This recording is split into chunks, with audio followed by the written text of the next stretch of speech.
Good afternoon, everybody. Say good afternoon to our followers. Say good afternoon.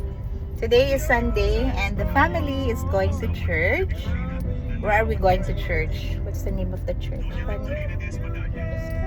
Ezekiel. So first is we want to say thank you to Jesus for healing our little baby who was sick last week. And thank you also Jesus for healing our kuya. Mag-thank you kay Jesus, babe. Hindi man rin nag-thank you kay Jesus, ah. Thank you, Jesus. For what?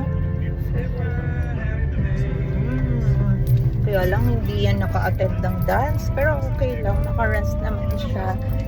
Uy, masaya pa din naka-attend ng dance. Yes, kuya, busy sa likod. It's a beautiful night and it's a beautiful day. See you later, everybody. We're just going to attend Mass this Sunday. God bless. Bye-bye. Say bye-bye.